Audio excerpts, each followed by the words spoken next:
एक लाल रंग का छोटा सा सांप सड़क किनारे बैठी एक लड़की की वीणा की मधुर धुन से आकर्षित हो गया। वो शांत होकर संगीत सुन रहा था कि तभी अचानक एक सांप पकड़ने वाला बूढ़ा आदमी आया और उसे पकड़ कर ले गया। लड़की को यह देखकर बहुत दुख हुआ। वो चुपचाप उस बूढ़े के पीछे पीछे चली और जब मौका मिला तो उसने उसके टोकरे से सांप को निकाल लिया और जंगल में जाकर उसे आजाद कर दिया। पर लड़की यह नहीं जानती थी उसकी इस दया की एक छोटी सी क्रिया उसे आने वाले समय में एक अद्भुत शक्ति देने वाली है। 15 साल बाद वही छोटा सांप तपस्या करके एक सुंदर युवक सर्पराज बन चुका था। वह लड़की के पास आया, बोला, तुमने मुझे जीवन दिया था, अब मैं तुम्हें अपना जीवन देना चाहता हूँ। पर लड़की ने हंसकर कहा, ये सब कहानियां होती हैं, हकीकत नहीं। वो उसकी बातों पर विश्वास नहीं करती थी। सर्पराज ने क्रोध और प्रेम के मिले जुले भाव में उसे बलपूर्वक सर्पद्वीप पर कैद कर लिया। पर धीरे धीरे दोनों के बीच अजीब सा लगाव पनपने लगा। लड़की आजाद होना चाहती थी। उसने यहाँ तक कहा, अगर तुमने मुझे छोड़ा नहीं तो मैं मर जाऊंगी। उसकी ये बात सुनकर सर्पराज का मन पागल हो उठा। उसने उसके सारे अलौकिक गुण नष्ट कर दिए, उसे अमृता का शाप दिया। अब वह कभी मर नहीं सकेगी और अपने जीवन में हर प्रियजन को एक एक कर खोते हुए देखेगी। इस तरह वो औरत 500 वर्षों तक मनुष्यों के बीच भटकती रही, अकेली, अमर, थकी हुई। सदियों बाद उसे एक अनाथ लड़की मिली, सुयाओ याओ। दोनों में माँ बेटी जैसी गहरी दोस्ती हो गई। वो उसे पढ़ाती, नौकरी दिलवाती और याओ याओ को अपनी दुनिया बना लेती। पर किस्मत को कुछ और ही मंजूर था। एक दिन सड़क पर दोनों साथ थीं। तभी अचानक एक कार उनकी ओर तेजी से बढ़ी। महिला ने अपनी जान जोखिम में डाल याओ याओ को धक्का देकर बचाया, पर खुद गाड़ी के नीचे आ गई। ड्राइवर ने रुकने की बजाय गाड़ी चढ़ा दी। खून से लथपथ महिला सड़क पर पड़ी थी। याओ याओ डर से कांपती हुई मोबाइल निकालने लगी कि तभी महिला अचानक उठ बैठी। उसने अपने कटे फटे शरीर के टुकड़े जोड़ लिए। यह दृश्य देखकर याओ याओ की आंखें फटी रह गईं। महिला ने मजबूरी में उसे अपनी अमृता का राज बताया और विनती की कि वह किसी से कुछ न कहे। पर इंसानी लालच गहरा होता है। याओ याओ उस शक्ति की दीवानी हो गई। वह चाहती थी कि उसे भी वही अमृता, वही असीम शक्ति मिले।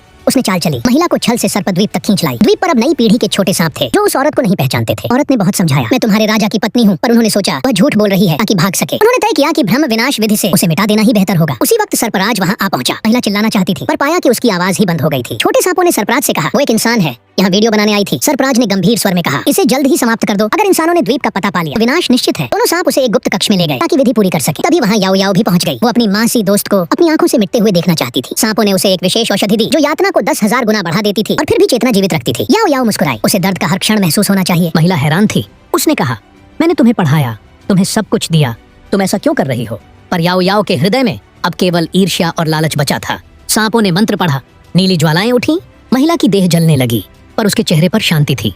वो बुदबुदाई, 500 साल हो गए, अब शायद मुझे मुक्ति मिलेगी। तभी पीछे से गूंजती आवाज आई, तुम लोग क्या कर रहे हो? गुफा में सर्पराज